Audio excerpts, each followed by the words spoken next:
On my wedding day, I saw my fiancé and my sister making out in the wedding car with my own eyes. I was so enraged I was sent to the hospital and almost miscarried. Yet, my fiancé turned around and married my sister instead. Alone in my hospital bed, tears streaming down my face, I signed the consent form for a procedure. But just a second before I was pushed into the operating room, Riley blocked the doorway like a madman.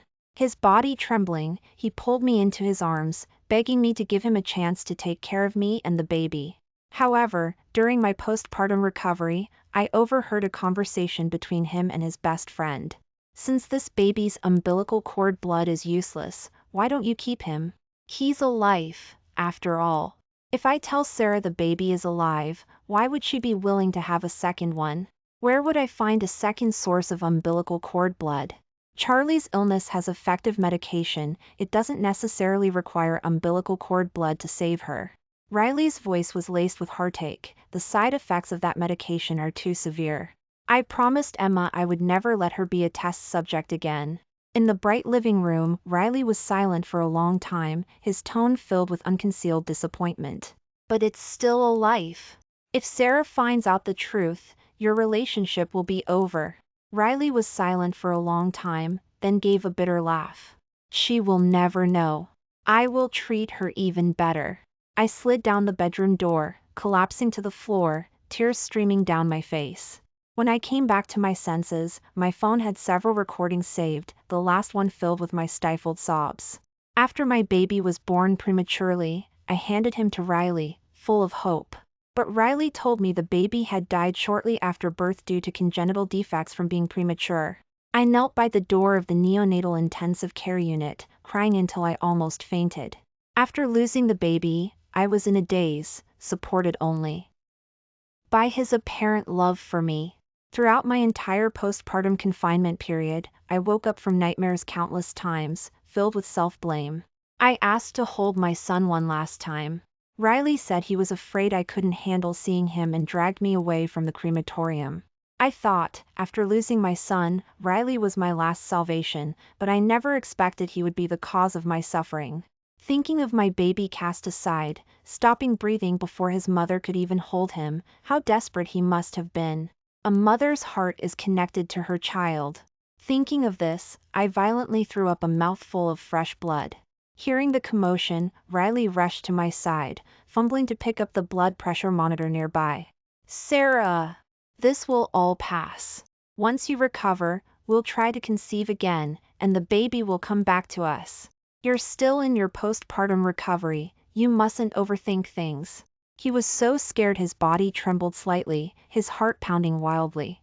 How ridiculous that I used to think it was because he loved me so much. During the days after losing my baby, I forced myself to hide my grief and tell him I was okay, fearing he would worry. Now I realize he wasn't worried about me, he was worried about Charlie's life-saving umbilical cord blood. Ah Chuan, I never want to have children again in this life. I truly can't get over the pain of losing my child. Riley was startled for a moment, then anxiously knelt before me.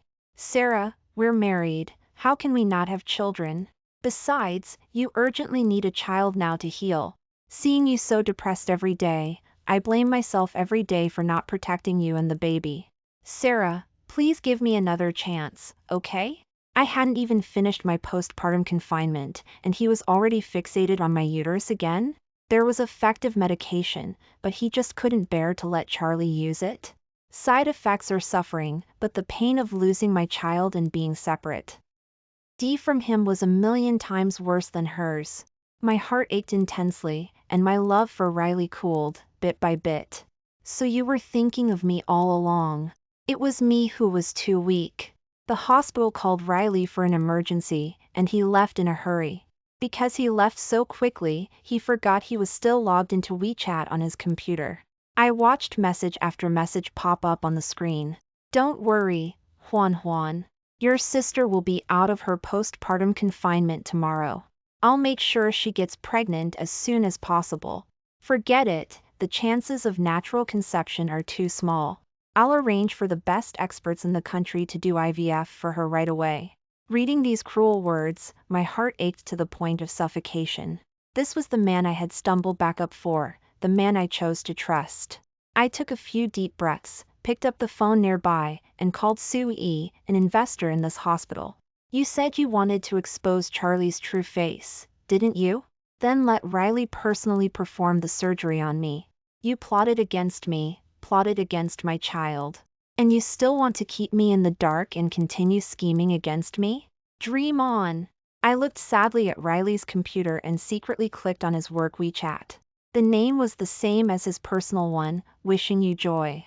It only dawned on me then that this was his blessing for Charlie, it was her very name. I masochistically scrolled through his WeChat. His favorites folder contained all their chat history from over the years. The latest post on his moments was from the day my baby was born prematurely. Self-critique. Critique, Riley. It's all my fault for not praying seriously enough, causing my little sweetie's matching to fail. This time, I will pray to every power above, hoping Sarah has 10 babies at once, so my little sweetie's matching is successful. While I was heartbroken with the pain of losing my child, Charlie was enjoying everyone's care and doting. A huge wave of disappointment washed over me, and I sat weakly in the chair. But I accidentally kicked the printer, and page after page of prenatal checkup reports started printing out.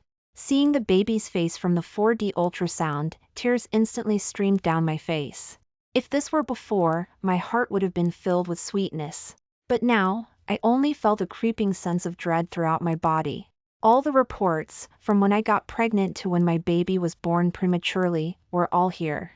So this is how meticulously and thoroughly you show true love to someone. Crying, I printed out the divorce papers and wrote my name carefully, stroke by stroke. Riley was quick. That evening, as soon as he got home, he handed me a stack of doctor profiles. He took off his coat and pulled me into a hug, tenderly pressing his face against mine. Sarah, I was restless with worry about you all day at work. I looked at your medical record. You're unable to conceive naturally now. To welcome our child as soon as possible, I've booked an appointment with the most famous gynecologist in the country for you. You also want the baby to come back to you again, right? Bring my baby back just to torture him to death again? Seeing that I didn't answer, he took out over a dozen pages of IVF consent forms from his briefcase and put them in my hand, testing me. I felt a surge of irony. I picked up the divorce papers I had put under it and slipped them in. You signed the pages for the family member first. Perhaps he was too excited, he didn't even look and signed his name on the paper. In the middle of the night, I was woken by a nightmare, only to open my eyes and see Charlie lying beneath Riley. Buchwan, I know you like me and have done so much for me. Let me repay you properly tonight. Charlie took off her clothes and leaned in to kiss Riley. Huan, treating your illness is just my duty. Ah Chuan, don't say it so righteously. The love in your eyes or me can't be hidden. But your body. Don't think about that so much. It must have been hard on you while Sarah was in postpartum confinement.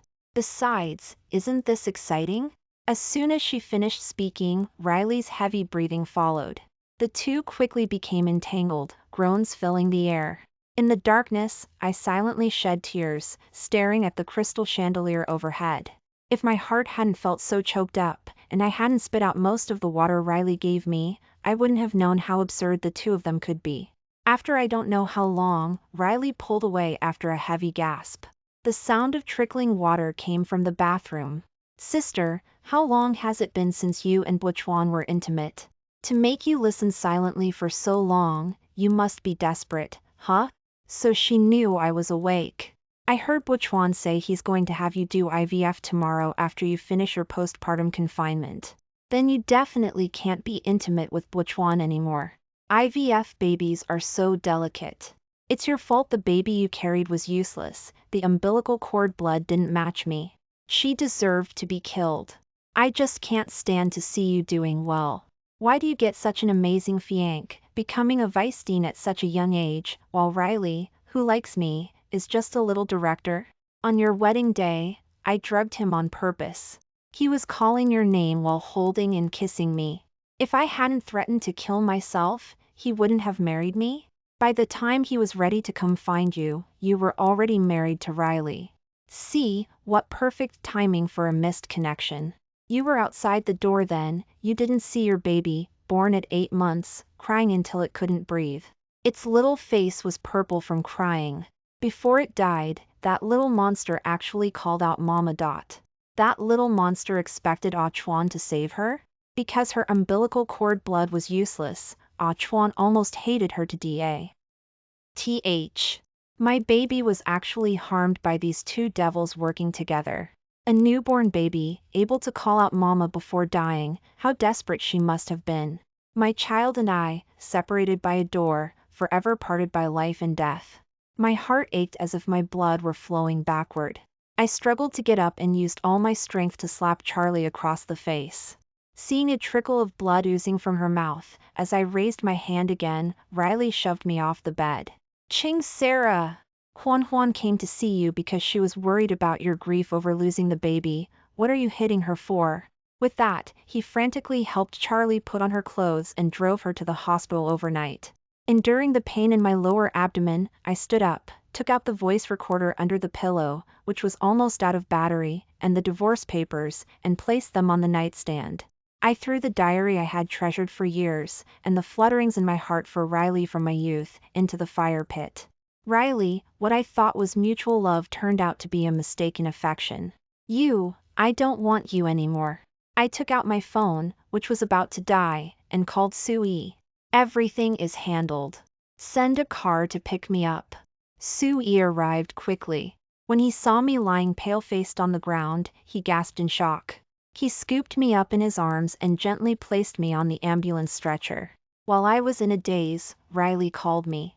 Sarah, I suddenly have an emergency surgery today. Just take a taxi to the hospital for the IVF yourself. I didn't kick you on purpose. Huan is frail, and if something happened to her in our house, I wouldn't know how to explain it to our mother. I smiled sadly. No need to explain, I understand everything. This was the first time he proactively offered to take me for a checkup, and it was for me to do IVF for another woman.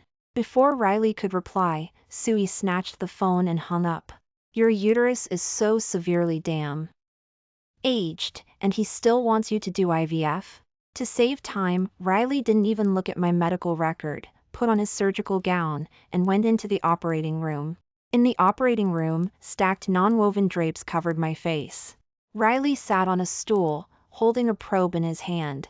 When he saw my uterus, he gasped. Vicestine Sue, why is this patient only having this surgery now? The uterine cavity is eroded to this extent, she must have been in agony every day. Her husband is utterly irresponsible. Sui scoffed, her husband was going to take her for IVF tomorrow. A flicker of unease flashed in Riley's eyes. Just as he was about to stand up and look at my face, Sui stopped him. Fortunately, this patient came to her senses in time and divorced that scum of a husband. Hearing this, the seed of doubt in Riley was suppressed. I lay there with my eyes open, feeling the sharp scalpel cutting through my skin to remove my uterus. Tears fell silently. Thinking of my little baby begging Riley for help and his cold-hearted look, my heart ached intensely. Riley, you killed my child with your own hands, and now I'm having you destroy your hope with your own hands. Director G, your phone keeps ringing. The contact is saved with a heart emoji. Is it your wife calling with something urgent? As soon as the surgery was finished, the nurse outside called through the door. When Riley heard the contact was saved with a heart emoji, his hand, which was stitching, trembled noticeably. After he finished the surgery, Sui blocked his hasty departure. Director G, isn't it a bit too irresponsible to do surgery without looking at the patient's medical record? If you don't look, you'll regret it. Riley anxiously tried to get around Sui. I'm confident in my skills. I looked at Sui and said calmly, let's proceed with our plan. As soon as Riley walked out of the operating room doors, Charlie immediately ran towards him.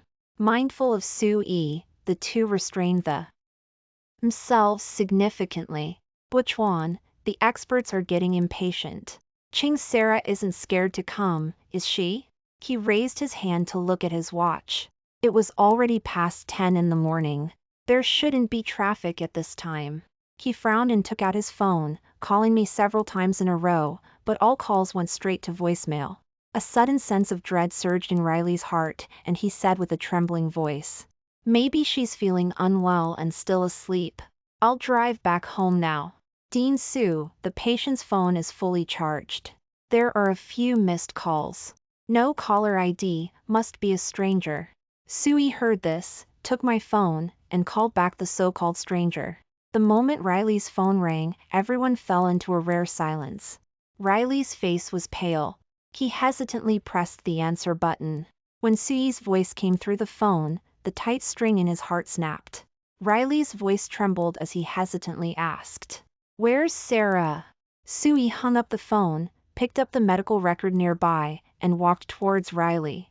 "I told you to look at the medical record. You personally removed Sarah's uterus." "No, that's not true. I don't believe it." Riley rushed towards the operating room like a madman. A faint smell of blood still lingered in the air. On a nearby tray lay that scarred and damaged uterus. Seeing the operating table was empty, Riley staggered a few steps and grabbed the nearest nurse. "The patient who had surgery here half an hour ago, where is she?" The nurse shook her head sadly. The patient had a severe postoperative hemorrhage and passed away after developing acute hemolysis after a blood transfusion. Riley stepped back in disbelief. How could there be hemolysis? Then, he suddenly remembered something. He snatched my medical record and quickly flipped through it. It turned out that during my premature birth, he was afraid I would deplete the hospital's limited supply of rare blood type and insisted on writing my blood type as A. Thinking of this, he felt dizzy and spat out a mouthful of fresh blood. It was all him. He was the one who harmed Sarah step by step. Riley punched the wall in self-reproach, and crimson blood dripped down the wall onto the floor. Divorce? Sue said divorce? But he and Sarah weren't divorced at all. Riley suddenly realized and grabbed the car keys nearby, about to rush out. Charlie, who had followed him, saw this and pretended to be nauseated, covering her nose and mouth. "The smell of blood is giving me a headache, Buchuan. Would you take me back to my room? And that thing on the table, throw it away quickly. It's bloody, just looking at it makes me sick. Don't you dare throw it away." Riley shoved Charlie, who was standing in front of him, away and clutched the uterus to his chest as if it were a treasure. "Sickened? Don't you know that it's because of you?" Sarah was repeatedly hurt, leading to it having to be removed. Charlie had never seen Riley look so crazy and said stiffly, "It wasn't me who begged her to save me. Besides, now that she's had her uterus removed, she can't help me anymore." Yes, she can't help anymore, because she's dead. He had so many chances to care for her, but he neglected her because of Charlie. Sarah had lost her life because of Charlie, and she, her own sister, was indifferent. A pang of pain welled up in Riley's heart. He didn't look at Charlie again, grabbed the keys, and turned to leave, completely disregarding Charlie's pained cries behind him. Riley sped all the way, running countless red lights, rushing home. His mind was in chaos now. He couldn't believe the fact that Sarah was gone. Sarah must be jealous, she's using death to test him. Riley drove downstairs and saw the lights on in the house. A wave of wild joy surged through him. He didn't bother turning off the engine and ran towards the house like a madman. But when he opened the door, no matter how he called out, Sarah didn't respond. The house was just as he left it, but why did he feel a wave of fear in his heart? He just felt like something had left forever. He gingerly walked into the bedroom, afraid of disturbing Sarah if she were asleep. But the quilt on the bed was neatly folded, and on the nightstand lay a divorce agreement and a voice recorder. He picked up the two items with trembling hands, and the names, Riley and Ching Sarah, leaped out at him. This divorce agreement had been signed long ago. Then Sarah must have known all along. He didn't dare imagine what she must have felt knowing the truth during her confinement. Riley closed his eyes and pressed the play button on the voice recorder. The recordings played back, segment by segment, starting with his conversation with his best friend. As the last segment played, Sarah's stifled sobs could be heard. Through the sound of her crying on the recording, Riley could feel Sarah's pain. He thought the recording ended there and, his hand trembling, was about to press the stop button. Unexpectedly, he heard the conversation from last night. and the sounds of him and Charlie during their intimacy. When Riley heard Charlie speak words that brutally reopened Sarah's pain, he clutched his heart and sank to the floor. Riley was as helpless as a child at this moment. He hated himself for misjudging people and hurting Sarah. He never expected that the woman he had loved for over a decade was actually like this. A gust of wind blew, lifting a piece of diary that hadn't completely burned. Riley thought it was something Sarah had left for him and quickly picked up the paper from the floor. The boy who protected me before actually confessed his feelings to me. Although it was only a brief encounter, I remembered his name, senior year, class 2, Riley. In my darkest moment of despair, my guardian angel appeared. Riley clutched the thin half-sheet of paper in disbelief, muttering to himself, "How is this possible? Wasn't it Charlie? The person I promised to protect forever was Sarah?" After the surgery, Sui arranged for me to stay at a private recovery center. Sui sat nearby, peeling an apple. "You're awake. Riley doesn't believe you're dead, demanding to see you one last time. I just dragged him away from the crematorium. You wouldn't believe it, he's become skin and bones in just a few days. Karma." Back then, I begged him desperately to let me see the baby one last time, and he brutally pulled me away. Now it was finally his turn. Also, Riley resigned from the hospital because of what happened with you. His hands can never hold a scalpel again. I looked out the window, took a USB drive from my pocket, and handed it to Sui. "All the evidence you wanted is here. Thank you for your help with the matter concerning Riley and me. Go back. Don't come here again." After Charlie's wrongdoings were exposed, her husband divorced her. After the divorce, Charlie was unable to afford her treatment costs. She pretended to faint in front of Riley's door.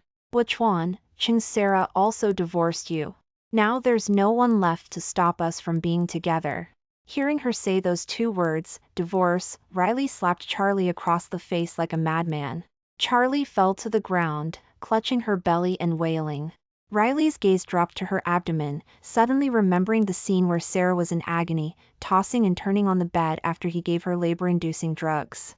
Originally, he and Sarah could have been together happily ever after. Originally, Sarah said she had a secret to tell him after the baby was born. But she never got to tell him that secret before she was gone because of his mistake. If Charlie hadn't spouted nonsense in front of him, impersonating the person from that year, how would Sarah have died? Everyone else can be indifferent to Sarah's death, but not Charlie. She used every scheme to snatch everything from Sarah, her family, her child, even her life. Now he realized he had made a terrible mistake. Riley looked at Charlie with utter disgust. "You drugged me back then, making Sarah utterly heartbroken, and then used every means to seduce me. You are the most wicked person. You don't deserve anyone's care or love. You impersonated Sarah to reconnect with me, causing me to do such wrong things to her. Once I confirm Sarah is truly dead, I will definitely not let you off. Sarah was so good to you, how could you bear to harm her?" Seeing Riley's deranged look, Charlie stammered, unable to say a single word. "Because my body was severely weakened, I stayed at the recovery center. There were many children here who were seriously ill at a young age. Their families were too busy and could only leave them at the recovery center. With time on my hands, I often played games with these children and taught them drawing. Sui occasionally came to help out when the hospital wasn't busy. While life was peaceful and beautiful, Sui secretly drew a portrait of me." After Riley, who was waiting in his office, saw the date and location of the drawing on the portrait, he was instantly overwhelmed by the huge joy of finding something lost. Charlie, hearing he was at the hospital, hurried over. "Buchuan, did you come to see me? I've also realized my own mistakes over these past days, so I've decided to go to my sister's grave to apologize. I believe sister was so kind, she would definitely support us being together." Before she finished speaking, Riley suddenly grabbed her by the throat. "Stop showing your face around Sarah. If I see you bothering her again, I won't let you get away with it. I'll say it again, Sarah isn't dead, I found her." Hearing this, Charlie felt like a bolt from the blue. She hurriedly followed Riley, wanting to see if this was true or false.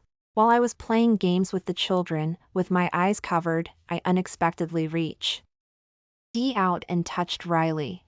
With trembling hands, he gently removed my blindfold. As I was adjusting to the light, he suddenly pulled me into a tight hug, so strong it felt like he was trying to merge me into himself. Sarah, it's really you, this is great. Come home with me. I've recognized Charlie's true character. From now on, I'll never let you be wronged again. Home? How could I possibly go back? We're divorced. That's not my home. Let's just pretend we never met. You've hurt me enough. Seeing my resolute expression, his heart was in utter panic. He tried to reach out and pull me again, but the children behind me pushed him away all at once. Just by looking at you, I can tell you're not a good person. Can't you see Sister Sarah is annoyed by you? You're a big bad guy, you definitely did something terrible to Sister Sarah. I saw it the day Sister came, her belly was covered in blood, and her face was as pale as death. If you really loved Sister like you say, how could she be so hurt both physically and mentally?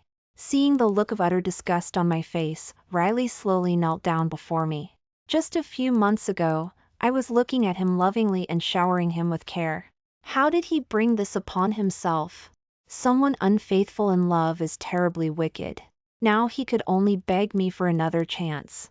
Buchuan, how can you kneel before this cunning woman? Charlie, who had rushed over from behind, was utterly shocked. See, she's not dead at all. She faked her death, made you depressed and lose your job. She's ruined you. How can you like a woman like that? Shut up! Riley roared at Charlie, his face red. I watched coldly as the two of them argued, and turned, preparing to leave. But I heard Charlie scream. Bitch, you always ruin things for me. Didn't I tell you not to appear in front of Sarah? Seeing Charlie beaten black and blue, I said indifferently. If you're going to fight, do it outside. Don't disrupt my life. Seeing me so heartless, Riley immediately ran to my front. Sarah, I swear I will never contact Charlie again. Please, just give me one more chance. I looked at him with a cold smile. What does it matter to me whether you contact her or not? I simply think you are dirty inside and out, disgusting. Hearing me say this, Riley looked as if struck by lightning. Because it was indeed an unchangeable fact. He looked around, then suddenly jumped into the nearby fountain pool. Then, with bloodshot eyes, he looked at me. You think I'm dirty? I'll wash more. My heart isn't dirty at all. It's completely filled with you now. Seeing his self-deceiving appearance, I found it utterly ridiculous. I took a few steps towards the edge of the fountain. Riley thought I was going to pull him out and happily reached out to me. I lifted my foot and stomped hard on his right hand. Wasn't it this hand that put the wedding ring on me, this hand that drugged me, this hand that removed my uterus? To this day, I still have nightmares daily, dreaming of the child you killed. You also caused me to lose the right to be a mother forever, making it so my child and I can never see each other again.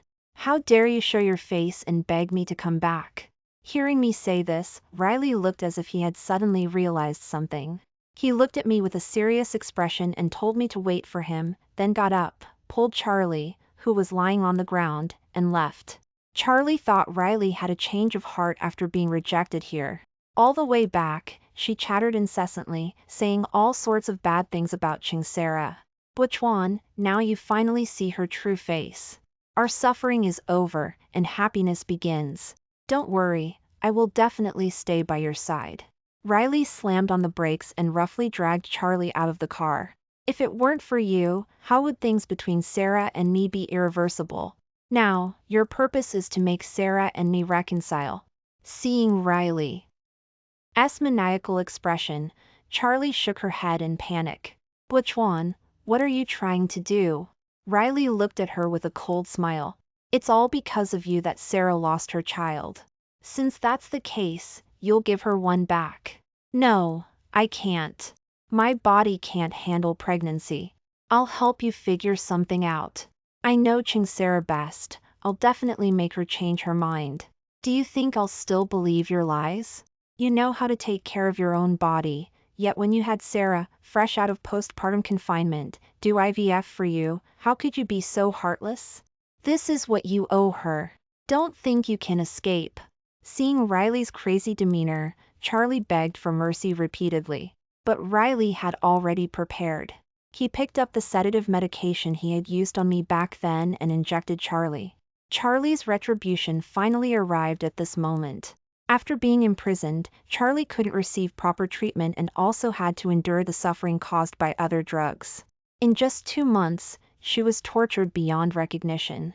As soon as Charlie got pregnant, Riley happily came to tell me, "Riley, if you're crazy, go get help. This is a recovery center, not a mental hospital.